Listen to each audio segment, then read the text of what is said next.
Before we dive in, let us know, what time are you listening to this and where are you? Drop a comment below. We'd love to hear from you.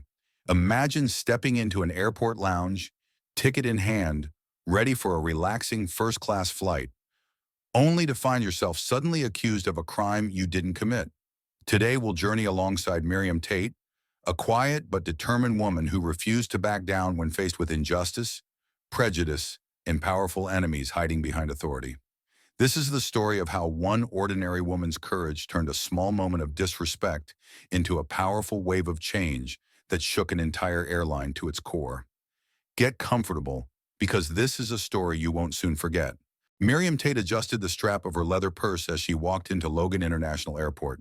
The polished floors reflected the overhead lights, casting a bright glow on the bustling terminal. Travelers rushed past her, businessmen in tailored suits, families juggling strollers and luggage, college students with backpacks slung over one shoulder. She took a deep breath, steadying herself against the familiar yet exhausting energy of airports. She had flown countless times before, but this trip was different. She was headed to New York to see her newborn grandson for the first time. The thought of holding that tiny life in her arms filled her with warmth. Yet even in a moment as joyous as this, she knew the world had a way of reminding people like her that they didn't always belong where they had every right to be. Miriam was a woman of quiet confidence. At 65, she carried herself with the grace of someone who had lived through more than her fair share of storms. Her late husband, Harold, had been a civil rights activist, a man who had never been afraid to speak up. She had supported his fight, but she had always believed in a different approach, one that required patience, observation, and an unwavering sense of dignity. That dignity was what she carried with her now as she approached the Monarch Airlines first-class check-in counter. The young woman behind the desk glanced up, her smile polite but distant. "Good morning, ma'am. Can I help you?" Miriam placed her boarding pass on the counter. "Morning, dear. I'm flying first class to New York." The agent took the ticket and hesitated, just for a second. It was a pause so small that most people wouldn't have noticed it, but Miriam had spent a lifetime reading between the lines. It was that moment of disbelief, the flicker of a question. Does she really belong here? The woman quickly recovered, scanning the ticket before handing it back. "You're all set, Mrs. Tate. The first-class lounge is just past security." Miriam nodded, offering a small smile as she took her ticket and walked toward the security line. It wasn't the first time she had seen that hesitation, and it wouldn't be the last. But she had learned not to let it rattle her. The security checkpoint was its usual chaos. People fumbling with shoes, belts, and laptops, sighing impatiently as they shuffled forward. As she placed her purse into the tray, she noticed a man a few places ahead of her. He was tall, with neatly combed silver hair, wearing the crisp uniform of a pilot. Rick Dawson. She didn't know him personally, but she recognized his type. A man who carried himself with the certainty of someone who had always been in charge, who had never questioned whether a space belonged to him. Their eyes met briefly before he turned away, already dismissing her. Miriam collected her belongings and continued toward the first-class lounge. As she stepped inside, the air shifted. It was quieter here, softer lighting, plush seating, and a subtle but unmistakable air of exclusivity. A server in a navy blazer passed with a tray of champagne flutes, offering them to a small group of well-dressed passengers. She walked toward an empty seat near the window, setting her purse down with care. From the corner of her eye, she caught a glimpse of a woman approaching, tall, sleek, with sharp features and a smile that didn't quite reach her eyes. "Excuse me," the woman said smoothly. "Can I help you?" Miriam met her gaze, already knowing exactly where this was going. "I don't believe so," she replied calmly. The woman, her name tag read Veronica Hale, tilted her head slightly as if trying to be discreet.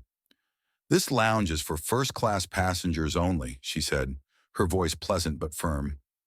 Miriam let the words settle in the air before responding. "And that's exactly why I'm here." She reached into her purse and pulled out her ticket, holding it out without a hint of irritation. "Would you like to check it?" For a moment, Veronica didn't move. Then, with a tight smile, she waved it off. "That won't be necessary, of course. Enjoy your stay." Miriam watched as Veronica walked away, her heels clicking against the marble floor. She had expected something like this. It was always subtle, always wrapped in politeness. But it was there, an unspoken message that said, "You don't fit here." She settled into her seat, taking a slow breath as she gazed out the window. Outside, planes taxied along the runway, engines humming with quiet power. She thought of Harold, of the battles he had fought, and the ones she had fought in her own way. She had come here for a simple trip, but something told her this flight was about to become more than just a journey to see her grandson. And she wasn't wrong. Miriam took a slow sip of her tea, letting the warmth settle in her hands. The first-class lounge had all the luxury one could expect. Plush leather chairs, soft ambient lighting, the faint scent of fresh brewed coffee in the air. But beneath the surface, there was something else. A quiet tension, a space that welcomed some, but merely tolerated others. She had seen it before, felt it in the subtle glances and the measured tones of voices, speaking just a little too carefully. She had spent a lifetime learning when to push back and when to wait. A murmur of conversation pulled her attention.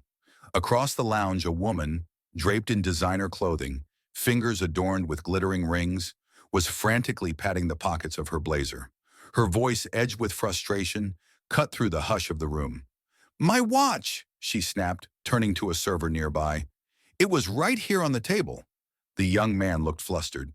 I'm not sure, ma'am. Let me check with the staff." Miriam felt the shift immediately. The way the room seemed to pause, the way eyes darted, not toward the woman, but toward her. Then came the voice. "Excuse me, ma'am." She turned her head slowly. Rick Dawson.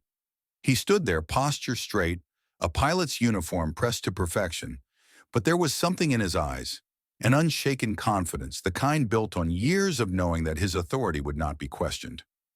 Miriam had seen men like him before. "Did you happen to see anything near that table?" His tone was polite, but she knew the game. She held his gaze, unblinking. "No, I didn't." There was a pause, just long enough to feel deliberate. Then he tilted his head slightly. "Would you mind if we took a quick look in your bag?" The room went completely still. Miriam could feel every gaze pressing into her, the weight of assumption thick in the air. The woman who had lost the watch said nothing, nor did the staff. It was an unspoken agreement, a silent shift that had already made his judgment. She had a choice. She could refuse, make a scene, demand that someone else be questioned first. But she knew how that would end. A woman like her raising her voice? That would be the real problem. Instead, she leaned forward with an almost serene patience. "You think I took it?"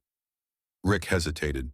"I'm just asking if—" "No," she interrupted, her voice quiet but firm. "You're not just asking. You've already made up your mind." A flicker of something crossed his face. Annoyance, perhaps, or the briefest hint of unease. But he didn't back down. Veronica Hale materialized beside him, arms crossed, her expression unreadable.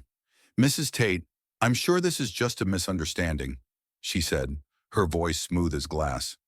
"But if we could clear it up quickly, it would be best for everyone." Miriam glanced around the room. No one spoke for her. No one said, "Hey, maybe check the cameras first. Maybe don't assume." She let out a slow breath and reached for her purse. Unzipping it, she turned it upside down, letting its contents spill onto the table. A book, a wallet, a tube of hand cream, a neatly folded handkerchief. No watch. Silence. Miriam picked up her belongings with an easy grace, tucking them back into her bag before looking up at Rick. "Did that clear it up quickly enough for you?" His jaw tightened. Before he could respond, a voice rang out. "Excuse me." A staff member rushed in, holding a gleaming gold watch in his hand. "We found this under one of the seats by the bar." A shift. The unspoken tension in the room released, but it was too late. The accusation had already settled, and an apology wouldn't come. Rick gave a stiff nod, the closest thing to an acknowledgement she would get. "Glad that's settled, then." Miriam simply picked up her bag and rose to her feet. She had been here before. Different places, different faces, but the same feeling.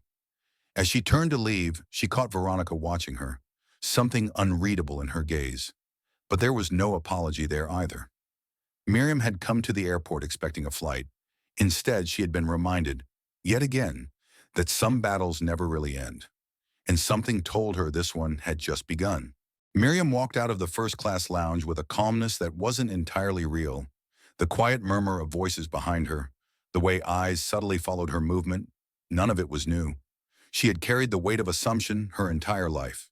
Today was no different. As she moved through the terminal, she could still hear Rick Dawson's voice in her mind, the way he had carefully framed his words as if they were just questions, just protocol. She had seen the same tactic used before, in different settings with different faces. It was never about truth. It was about control. She needed air. Pausing near a cafe tucked between two departure gates, she placed her bag on the counter and ordered a tea. While waiting, she caught sight of her reflection in the glass of a nearby advertisement panel. Her face was composed, unreadable. Harold used to tease her about that, saying she could intimidate a room without raising her voice. She let out a quiet breath. "Still got it," she murmured to herself. "Mrs. Tate?"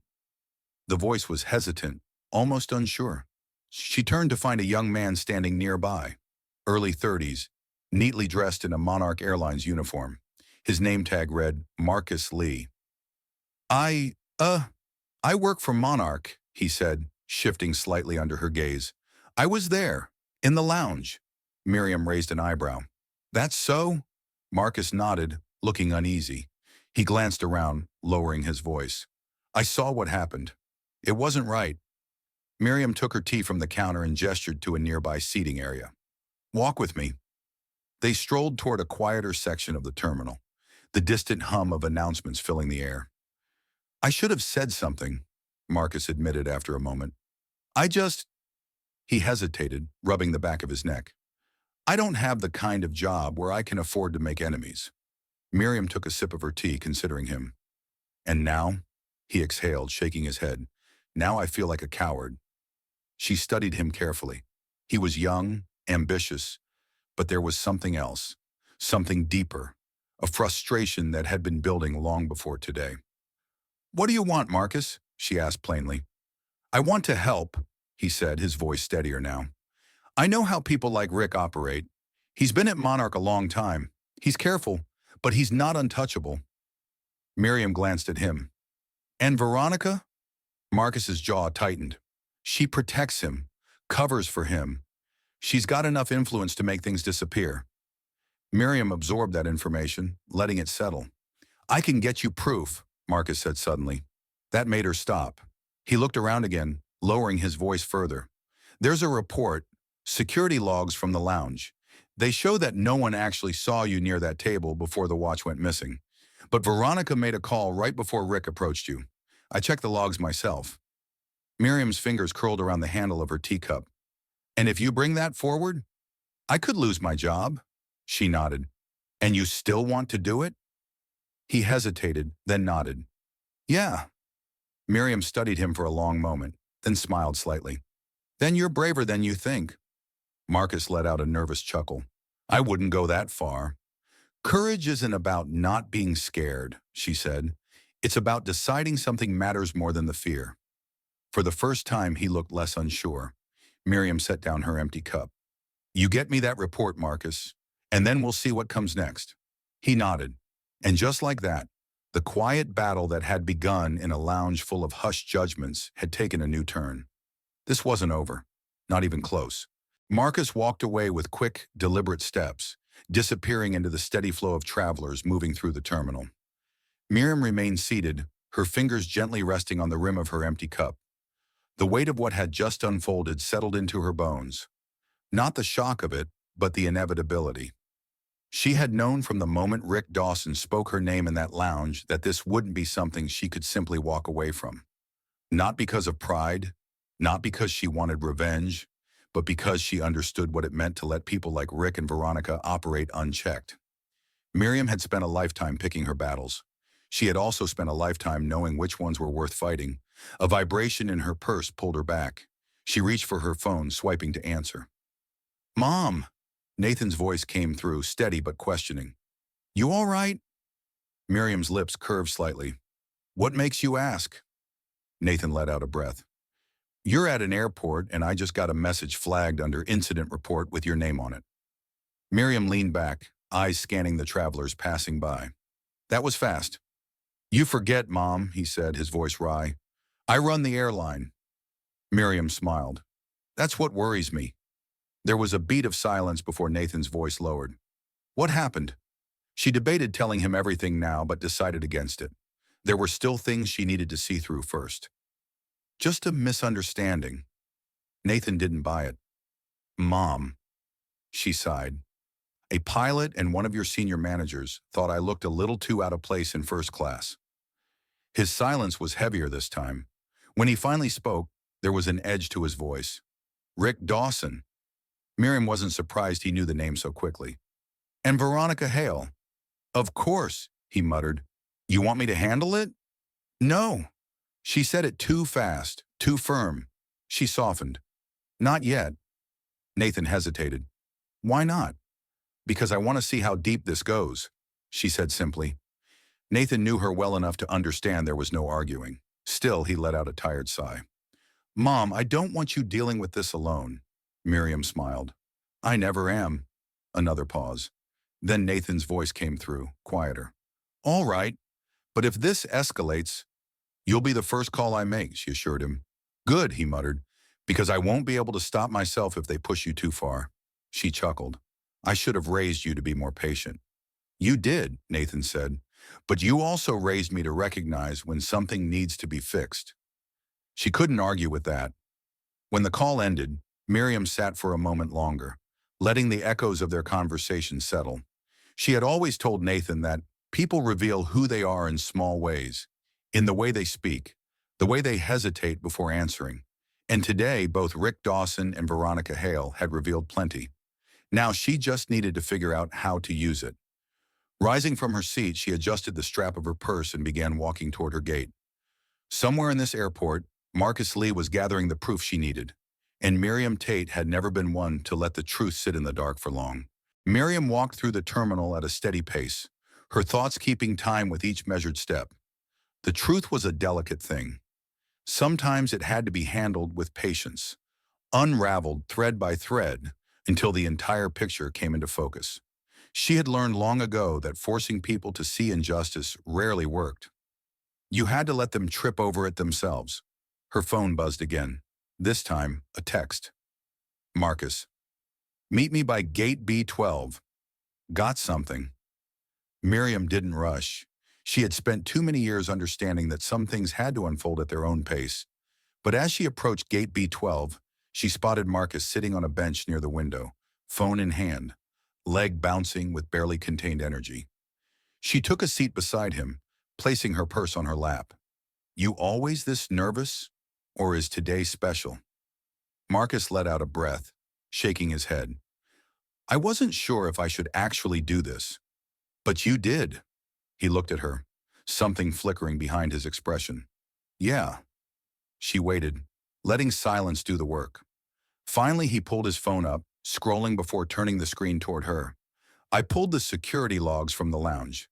Miriam adjusted her glasses, scanning the text on the screen. Call log, Veronica Hale, internal line 10:12 a.m. Outgoing call, lounge to aircrew office, Rick Dawson, 10:14 a.m. Incoming call, unknown lounge, 10:15 a.m. Incident report initiated. Miriam exhaled slowly. She called Rick first. Marcus nodded. And then, right after you walked in, someone called her. Miriam studied the timestamps.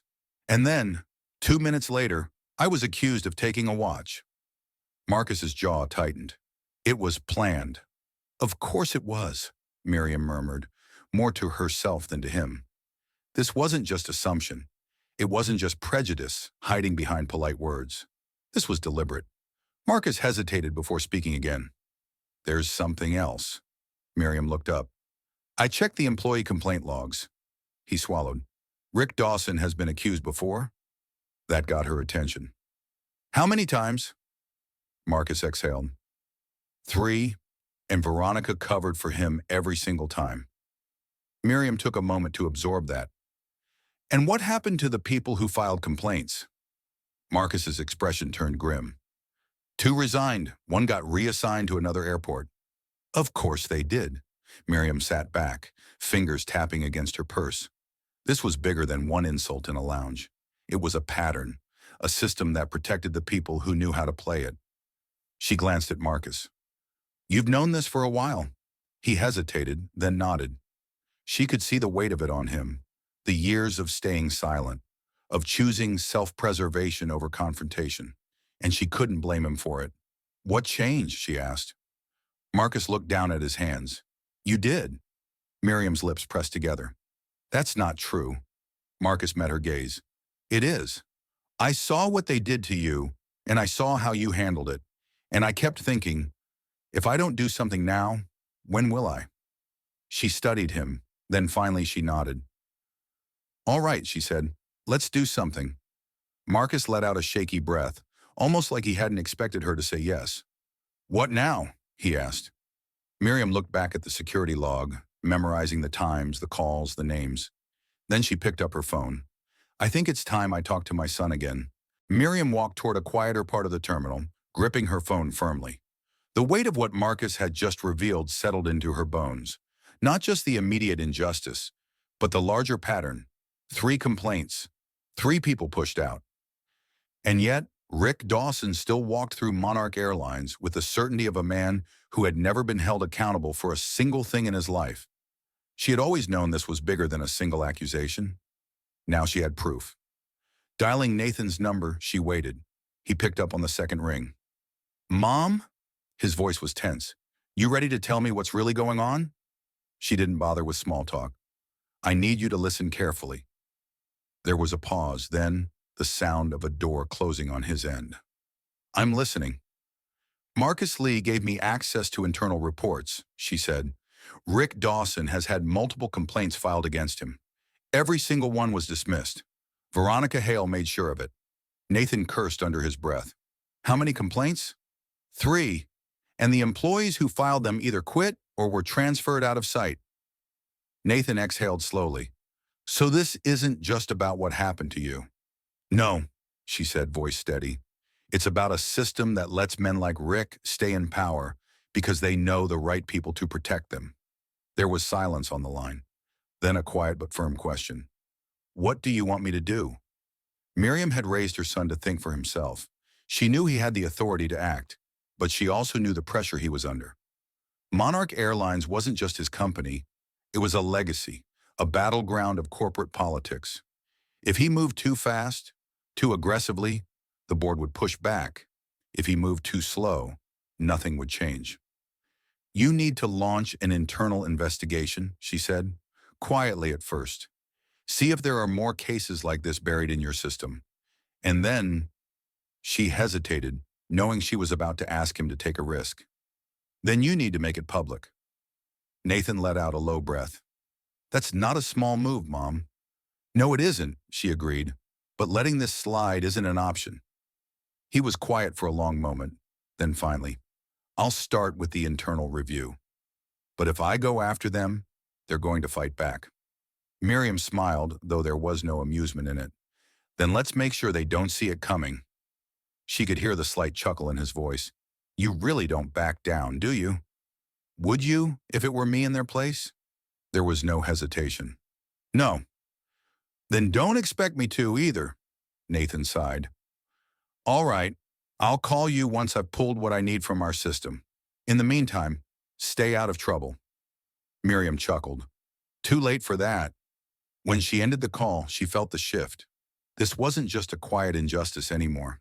It was a battle line. And for the first time, Rick Dawson and Veronica Hale were standing on the wrong side of it. Miriam sat in a quiet corner of the airport terminal, her mind working through the next steps.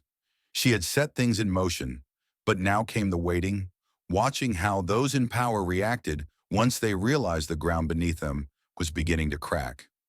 She didn't have to wait long. Her phone vibrated again. This time it wasn't Nathan. Unknown number. She answered cautiously. This is Miriam. A pause, then a voice, smooth but clipped. Mrs. Tate, this is Veronica Hale. Miriam's lips pressed together, though she kept her voice neutral. I can't say I'm surprised to hear from you. Veronica let out a short laugh, forced, lacking warmth. I wanted to personally clear up what happened earlier. I think we may have gotten off on the wrong foot. Miriam let the silence stretch. She had learned long ago that silence was often more powerful than words. Veronica cleared her throat, adjusting her tone. You're an esteemed passenger, Mrs. Tate. Monarch Airlines values our first-class clients. We'd like to extend a formal apology for the inconvenience at the lounge. I hope we can put this misunderstanding behind us. There it was, the carefully worded attempt to smooth things over, to make it all go away without admitting fault. Miriam leaned back in her chair. And is this apology coming from you, or from Rick Dawson as well? A beat of hesitation. I speak on behalf of Monarch Airlines. Miriam smiled, though there was no humor in it. Then let me be clear, Ms. Hale. This wasn't a misunderstanding. It was a decision, one you made before I even stepped foot in that lounge. And if you think a half-hearted apology will make me forget, you've misjudged me. Veronica's voice tightened. I'm offering you a professional courtesy. A courtesy, Miriam repeated, tasting the word. Tell me, when those employees filed complaints against Rick Dawson, did you offer them the same courtesy, or just a quiet exit? This time the silence was heavier. Miriam pressed on. I imagine you're calling me because you've realized this won't disappear as easily as the others. That must be frustrating. Veronica's voice dropped. You have no idea what you're getting yourself into. Miriam's smile didn't waver. Neither do you. A sharp inhale. Then Veronica's tone turned cold. Consider this a final attempt at civility, Mrs. Tate. Miriam exhaled slowly, letting the weight of the moment settle before she answered. I've spent my whole life being asked to be civil, while people like you bend the rules in their favor. I'm done with that. If this is your final attempt, then I suppose you should start preparing for what comes next. Veronica didn't reply. The line went dead. Miriam placed her phone down carefully. She wasn't naive. She knew what Veronica's silence meant. The next move wouldn't be subtle. She had just become a problem that needed to be handled, and that meant they were afraid. Good. Miriam placed her phone on the table and took a slow breath. The call with Veronica hadn't rattled her. If anything, it had confirmed what she already knew. People like Veronica didn't make polite apologies unless they felt the walls closing in, and now those walls were shifting. She took a moment to collect herself before glancing around the terminal. Passengers milled about, lost in their own worlds. To them, she was just another traveler. But Miriam knew better. She wasn't invisible anymore. Somewhere in this airport, Veronica and Rick were scrambling. She had forced their hand. Her phone buzzed again. This time, it was a message from Marcus. Marcus. Security logs wiped. They're covering their tracks. Miriam's lips tightened. She had expected them to act, but not this quickly. They weren't just trying to push her aside. They were erasing the evidence. She typed back. Miriam. Do you still have the report? The dots blinked as he typed. Marcus. I saved copies, but if they're deleting records, it means they know someone's looking. She tapped her fingers against the armrest. They were moving to protect themselves, cutting off loose ends before anyone else could pull the thread. Miriam knew she had to act fast. She dialed Nathan again. The call connected instantly. Mom? His voice was sharp, alert. They're erasing records, she said without preamble. Marcus just confirmed it. Nathan cursed under his breath. That means someone inside corporate is pulling the strings. That means they know you're coming, Miriam corrected. A beat of silence. Then, I need more than Marcus's word to make a move. You'll have it, she said. Nathan exhaled. I don't like you being in the middle of this. Miriam let out a quiet chuckle. I've been in the middle of worse. He sighed, but there was no arguing with her. I'll keep digging. If they're covering their tracks, there's more to find. You handle that, Miriam said. I'll make sure Marcus doesn't get caught in the crossfire. Nathan hesitated. You trust him? Miriam thought about that for a moment. Trust was a complicated thing. Marcus was young, nervous, and unsure of himself. But he had made a choice. I trust that he wants to do the right thing, she finally said. That's a start, Nathan murmured. Miriam ended the call and stood, adjusting the strap of her purse. She had spent her whole life learning how to navigate spaces that weren't made for her. Now she was watching people like Veronica and Rick scramble to protect what they thought was untouchable. For the first time, they were feeling what it was like to be on the other side of uncertainty, and she had no intention of letting them find solid ground again. Miriam stood at the gate, her mind working through the chessboard before her. The pieces were moving quickly now, faster than she had expected, but she could see the game clearly. Veronica and Rick were playing defense, trying to cover their tracks. But Miriam had already crossed the line, and now there was no turning back. Her phone buzzed once more. This time it was an alert from Nathan. Nathan, I've got something. We're going public. Are you ready? Her heart skipped a beat. She had known this moment was coming, but knowing it didn't make it easier. Going public meant that the world would see what she had uncovered, and that, once it was out there, could never be taken back. She typed back quickly. Miriam, do it. This ends now. Her fingers trembled slightly as she put the phone back in her purse. Her stomach tightened as she scanned the room. She wasn't just a passenger anymore. She wasn't just a woman on her way to see her grandson. She was a catalyst, a force that had set something into motion that couldn't be stopped. She took a seat and folded her hands in her lap, letting the familiar hum of the airport calm her for a moment. She could feel it, the weight of what she had done, what Nathan was about to do. The storm was coming, and once it hit, there would be no turning back for anyone involved. Her phone vibrated again. This time, it was Marcus. Marcus, they're on to me. I'm going to have to move fast. If anything happens to me... Miriam's heart skipped, but she quickly typed back. Miriam, stay calm. We're almost there. Stick to the plan. She couldn't afford to let anything go wrong now. If Marcus was being targeted, it meant they were desperate. They were going to try and discredit him, silence him, just like they had done with the others. But Miriam wasn't going to let them. A few moments later, a news alert flashed across her phone. Breaking news. Investigation into Monarch Airlines uncovers evidence of systemic corruption. Her breath caught as she read through the report. Nathan had gone public. The investigation had officially been launched, and the company's internal cover-ups were being exposed. The public didn't know everything yet, just the surface. But it was enough to set the wheels in motion. She quickly typed a message to Nathan. Miriam, it's out. What's next? A few seconds later, his reply came. Nathan, now we wait. The board will try to suppress it. We just need to make sure the truth keeps coming to light. Miriam nodded to herself, her fingers tight around her phone. This was the beginning of something bigger than just the two of them. It wasn't just about Rick Dawson or Veronica Hale anymore. It was about the system they represented, the system that had been allowed to fester unchecked for far too long. A movement caught her eye across the terminal. Veronica Hale walking briskly, her face tight with fury. She was clearly on the phone, no doubt trying to figure out how much damage control would be needed. Miriam stood up slowly, watching her, knowing that the woman was running out of time.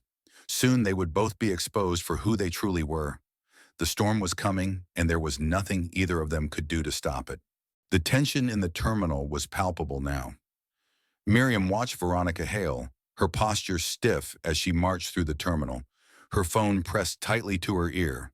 Her movements were sharp, purposeful, but there was an underlying desperation to her every step. Miriam had seen that desperation before.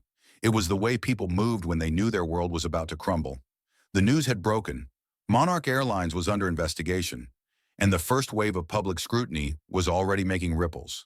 She knew this was just the beginning. The board would deny everything. They would fight tooth and nail to keep the truth from coming out. But the damage had been done. The public knew, and there was no turning back now. Veronica stopped briefly by a coffee cart, still talking into her phone. Miriam felt the weight of the moment settle in her chest. This was what she had been waiting for, the tipping point. She couldn't afford to let fear dictate what came next. As she walked past the gate, she spotted a familiar figure, Rick Dawson. He was standing near a storefront, talking to a few of the airline staff. But there was something off about him. The usual confidence was gone, replaced with an edge of nervous energy that made Miriam pause. He wasn't used to being challenged. He wasn't used to being on the losing side. Miriam felt the quiet stir of satisfaction as she moved toward him. She wasn't going to approach him directly. She didn't need to. She was content with watching him squirm, knowing that his empire was already starting to fall apart. She reached the security checkpoint and felt her phone buzz again. Nathan. It's starting. The board's already making calls. Rick's on damage control now. He's scared. Miriam smiled. She had always known it would come to this.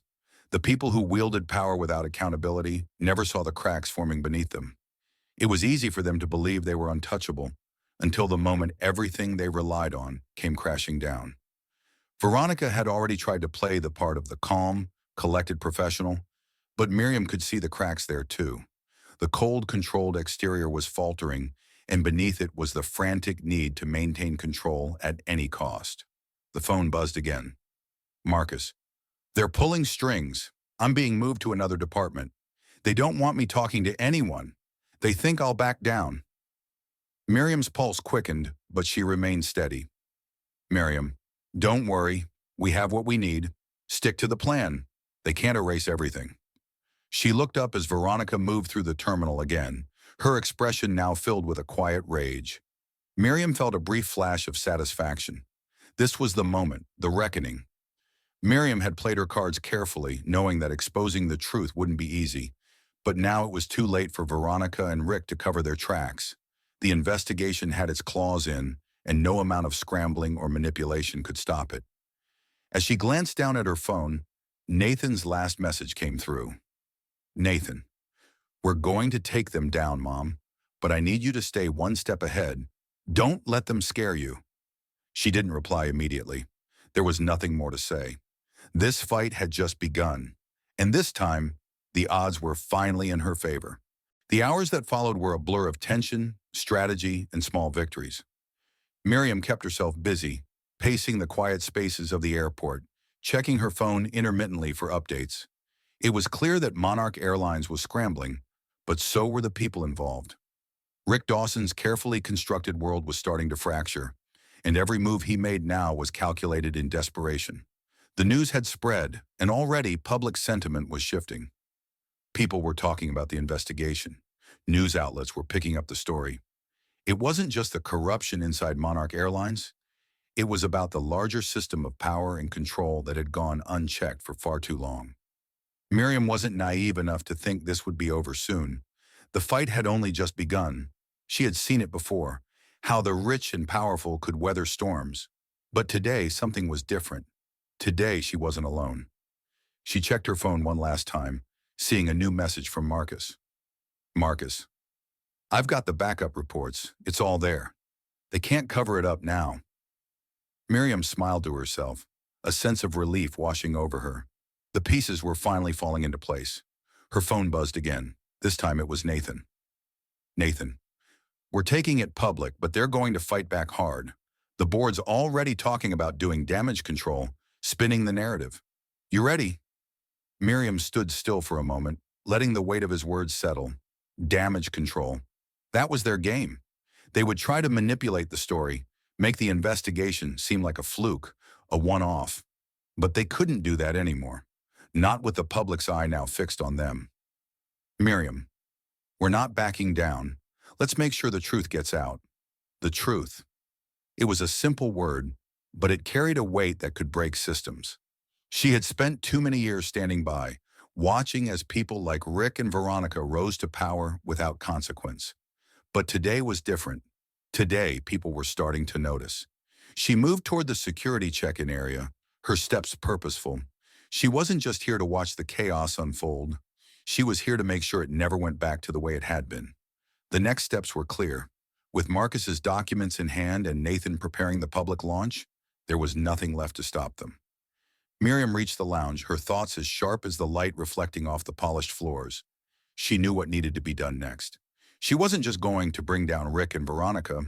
She was going to expose a system that allowed them to thrive in the first place. She stood there for a moment, watching as the staff moved around, the hustle of the airport continuing as it always did. They had no idea what was coming. Rick and Veronica could keep running, but the truth had already caught up with them. Nathan Tate adjusted his cufflinks nervously as he waited inside the small, discreet conference room he'd reserved for this meeting. It was quiet, tucked away from prying eyes, the kind of place suited for conversations no one wanted overheard. He glanced at the door again, his pulse quickening. Rick Dawson would arrive any moment now. When Rick finally entered, Nathan took a quick measure of the man. His normally proud bearing was diminished, replaced by a cautious unease Nathan had never seen before. "Sit down, Rick," Nathan said evenly, gesturing toward the seat across the polished conference table. Rick hesitated, clearly uncomfortable with Nathan's quiet authority, but eventually took the offered seat. He avoided Nathan's eyes, looking instead toward his hands folded tightly in front of him. "Let's make this quick," Rick began stiffly. "I give you Veronica, and you make sure I walk away from this quietly. No public humiliation. That's my condition." Nathan sat back in his chair, letting silence do the work for him. After a moment, he spoke slowly, deliberately. "You accused my mother of theft in front of a room full of passengers. You understand that isn't something I can just let slide." Rick shifted uncomfortably, his jaw tightening as he glanced away. "It was never personal, Nathan." "Oh, but it is," Nathan said quietly.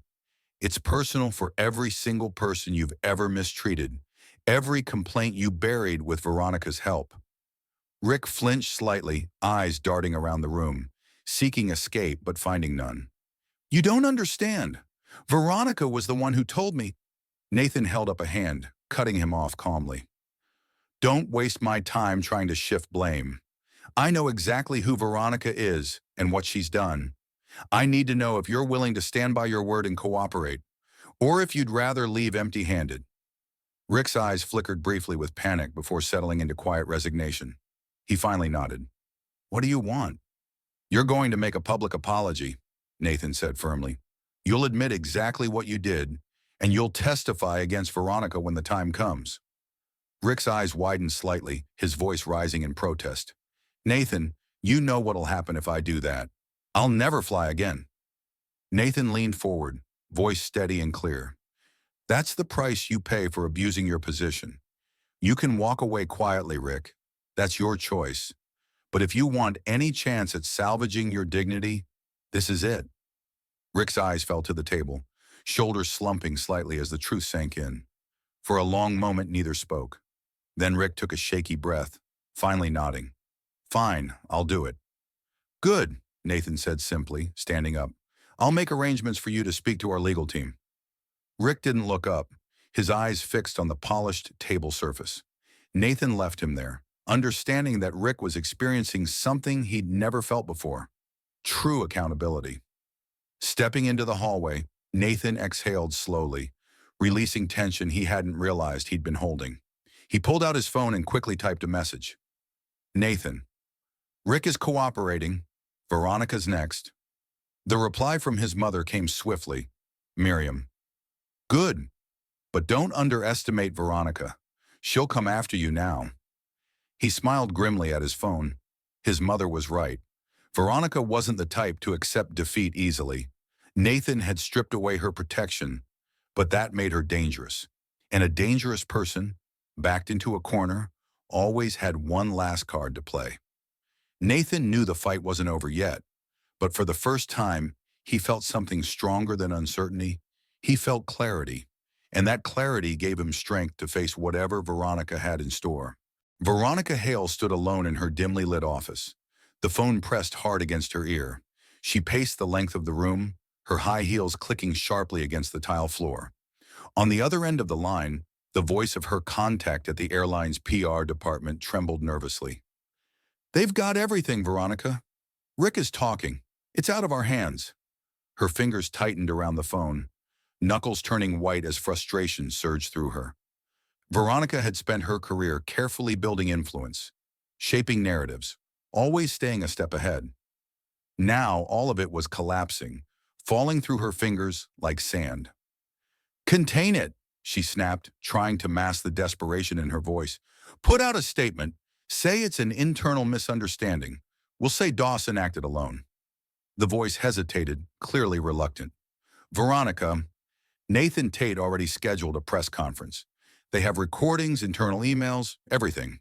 If we try to cover this up, Veronica's jaw tightened as she cut him off. Then do your job and bury whatever you can. Minimize damage. That's what we pay you for. She ended the call sharply, throwing the phone onto her desk in frustration. Her breath came quick and shallow as she fought to steady herself. Her carefully constructed career, years of meticulous planning, calculated decisions, now hung by a thread. A knock at her door startled her, breaking her from her darkening thoughts. Marcus Lee stepped hesitantly into her office, his eyes wide and cautious. "What is it?" she snapped. Marcus glanced nervously around before meeting her gaze. "Mr. Tate requested your presence immediately." Veronica stared at him for a long moment, trying to gauge his intent. His face betrayed nothing beyond unease. "Fine," she said coldly. "Tell him I'll be right there." Marcus nodded silently, closing the door gently behind him as he left. She took a deep breath, steadying herself. Veronica had always found a way out before, using influence, reputation, or quiet deals behind closed doors. But now she felt cornered. Rick's betrayal was proof that loyalty meant nothing when survival was at stake. She quickly gathered her composure, straightened her jacket, and walked toward Nathan's office. Her footsteps echoed against the tile, each step heavier than the last. She was preparing for a fight she couldn't afford to lose. Nathan stood waiting by the window, his expression calm, almost serene, as if he already knew how this would end. "Close the door," he said softly. She complied, the click of the latch sealing them both in uncomfortable silence. "You wanted to see me?" she asked coolly. Nathan turned slowly, eyes steady, voice controlled. "You knew exactly what Rick Dawson was doing, and you enabled it. You protected him, even though you knew it was wrong." She met his gaze defiantly, refusing to blink. "I protected the airline." "You protected yourself," Nathan corrected sharply, taking a deliberate step toward her. "You risked the company's integrity, its reputation, to cover your tracks. And for what?" She didn't respond, holding tightly to her dignity. Nathan continued calmly. "You don't have to answer. Rick already gave us all the proof we need." Veronica felt a sudden surge of panic, her pulse quickening, but she kept her face composed. "I don't know what Rick told you," Nathan interrupted her, his voice gentle yet unyielding. "Stop. This isn't the time for more lies. You're officially suspended pending further investigation. Security will escort you out." She stared at him, stunned. This wasn't how her career was supposed to end. Not with a dismissal, not with humiliation. She opened her mouth, searching for words, but nothing came. Nathan stepped closer, voice lowering to a quiet, firm intensity. "Monarch Airlines isn't your playground, and people like my mother aren't your stepping stones." He motioned toward the door. Veronica's face flushed, her throat tightened painfully. She walked out, passing Marcus in silence. As the door closed softly behind her, Veronica realized something terrifying. She was no longer the person pulling the strings. She was now completely alone, facing consequences she never imagined she would. For the first time, Veronica Hale knew exactly what it felt like to lose everything. Nathan stood quietly at the floor-to-ceiling windows of his office, watching as twilight settled gently over the city skyline. Lights flickered to life, casting their gentle glow across buildings that stretched upward into the dimming sky. Today had been long, one of the longest days of his life, but it had also been clarifying. The crisis at Monarch Airlines had shaken the company to its core, but it had also forced Nathan to confront truths he had long overlooked. Rick Dawson's fall from grace, Veronica's quiet but bitter exit, both were consequences of deeper issues that Nathan knew had been ignored too long. His phone vibrated softly on his desk, and he picked it up to see a message from his mother. "Miriam, I'm proud of you, Nathan." He smiled, warmth spreading slowly through him. For all the turmoil of the past days, her approval was a reminder that he'd done something truly meaningful. It wasn't just about corporate integrity or reputation. It was about fairness, about treating people with dignity. Miriam had taught him that a long time ago, but only now did he fully understand it. A soft knock pulled him from his thoughts. Marcus Lee stood in the doorway, looking hesitant but determined. "Come in, Marcus," Nathan said, gesturing warmly. Marcus stepped inside, closing the door quietly behind him. Mr. Tate, I wanted to thank you personally. Nathan shook his head gently. No, Marcus. I'm the one who should thank you. Without your courage, none of this would have come to light. Marcus glanced down, embarrassed but clearly touched by Nathan's words. I just did what felt right.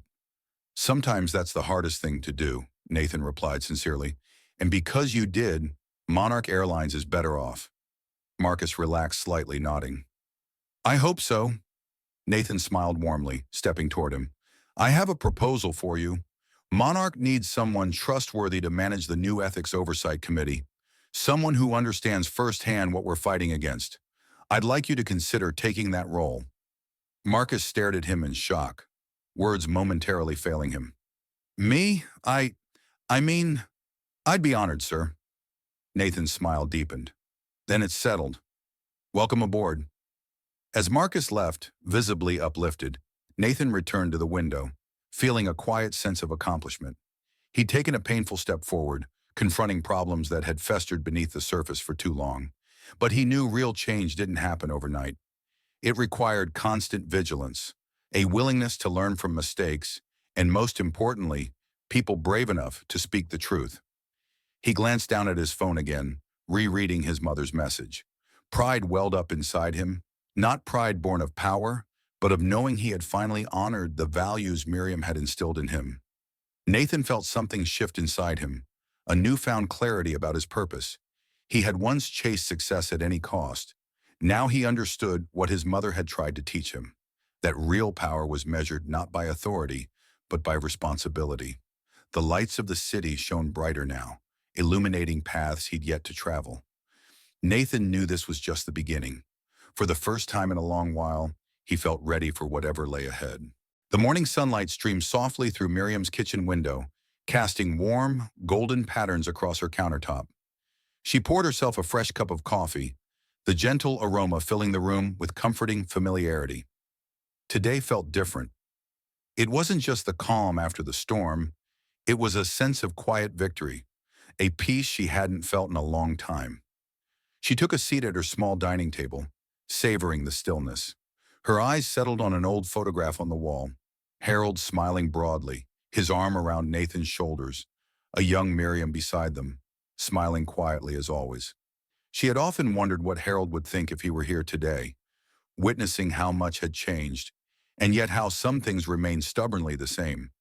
A soft knock at the door pulled her from her thoughts. She opened it to find Nathan, standing on her porch holding a small bouquet of fresh daisies. Miriam raised an eyebrow, smiling gently.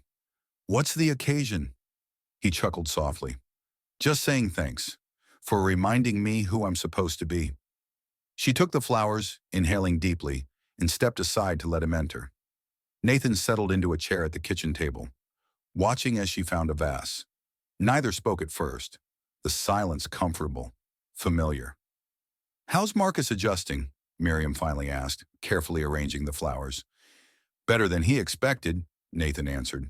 He's nervous, but determined. You had quite the impact on him, Mom. Miriam glanced at him gently. He had it in him all along. He just needed someone to remind him. Nathan smiled softly. Maybe we all did. She finished with the flowers and turned to face him, her expression thoughtful. And Veronica? Quietly gone, Nathan replied, leaning against the counter. She resigned officially yesterday. She won't face charges, but she won't hold power anywhere again either. Miriam nodded slowly, accepting that reality. Not every injustice ended neatly, but Veronica's downfall was justice of a quieter sort, her influence stripped away, leaving her powerless to hurt others. And Rick? She asked softly. Nathan exhaled, shaking his head slightly. He publicly admitted wrongdoing. He apologized directly to those affected. His career is over, Mom. He'll never fly again. Miriam was silent, considering that carefully. He'll carry this with him the rest of his life. Sometimes that's punishment enough. Nathan stepped forward, gently placing his hand on hers. You did something remarkable, Mom. People are talking. They're paying attention to what Monarch does next. Real change is finally possible. Miriam smiled quietly, squeezing his hand lightly. That's all I ever wanted. Nathan glanced out the window thoughtfully, I always thought Dad was the fighter in this family, but I think he'd be proudest of you. Miriam's eyes misted slightly and she nodded. Your father always said you don't need to shout to change things. Sometimes the quietest voices carry the farthest. Nathan nodded gently. He was right. They stood in companionable silence for a long moment, each lost in their own reflections. Miriam finally broke the quiet, her voice warm and soft. Thank you for believing me, she said simply. Nathan met her eyes seriously. Thank you for making me brave enough to. Miriam smiled again, warmth filling her heart. The battle hadn't been easy, but it had revealed something important, not just about the world, but about themselves. Nathan was no longer the CEO who hesitated to confront uncomfortable truths. He had become a leader capable of true change. And Miriam realized, perhaps for the first time clearly, that her quiet strength had left a lasting impact. As Nathan stepped toward the door, Miriam watched him go with quiet pride. Today wasn't just another morning. Today marked the start of a new era, not just for Monarch Airlines, but for both of them. The sunlight streaming through the window felt brighter, warmer, as if the world itself knew what had just been achieved. Miriam Tate had finally stepped fully into the light, and she wasn't turning back. Several weeks had passed since Monarch Airlines had weathered its greatest storm, yet Miriam still felt the subtle vibrations of change everywhere she went. She stood at Logan Airport once more, waiting at the gate for a flight, this time headed to Washington, D.C. for a conference on social justice and workplace equality. The irony wasn't lost on her. She glanced around the bustling terminal, noticing the subtle shifts since her last visit. The Monarch employees moved through the space differently now, their expressions more open, their interactions softer, kinder. It was clear Nathan's reforms had begun to take root, quietly reshaping the atmosphere of the airline. Mrs. Tate? A voice interrupted her thoughts, pulling her attention gently back into the present. She turned to find Marcus Lee standing there, smiling a bit shyly, dressed neatly in a new suit. He looked different, still himself, yet somehow stronger, more confident. Marcus, she said warmly, embracing him briefly. What are you doing here? He smiled, holding up a boarding pass. They're sending me too. Nathan thought I should represent Monarch at the conference. Said I had first-hand experience. Miriam felt a quiet surge of pride. That's wonderful, Marcus. He hesitated briefly, then his expression grew serious. You changed my life, Miriam. I'm not sure I ever properly thanked you. You did, dear, she said gently, placing a reassuring hand on his arm. You thanked me by stepping forward, even when you were afraid. Marcus nodded thoughtfully. It feels good to finally believe in something again. As they waited, Miriam noticed a young girl, about 10 years old, quietly sitting nearby, swinging her legs beneath the chair. The child looked up curiously, her wide brown eyes bright with innocent curiosity. Miriam smiled softly at her. Traveling somewhere special, sweetheart? The little girl smiled shyly. Yes, ma'am, I'm visiting my auntie in D.C. She says things are changing now. She says it's getting better. Miriam felt her heart swell gently at the child's simple, hopeful words. Your auntie is a very wise woman. The girl giggled softly, leaning back comfortably in her seat. Miriam glanced over at Marcus, who smiled knowingly. It was just a small conversation, yet it felt significant. Proof that the ripples of what they'd done were spreading beyond their own immediate world. When it came time to board, Marcus stood, offering a quiet farewell. I'll see you in Washington, he promised softly. Miriam nodded, smiling warmly. Yes, I believe you will. Settling into her seat moments later, Miriam glanced out the window as the plane began taxiing down the runway. She thought of Harold and Nathan and Marcus and even Rick and Veronica.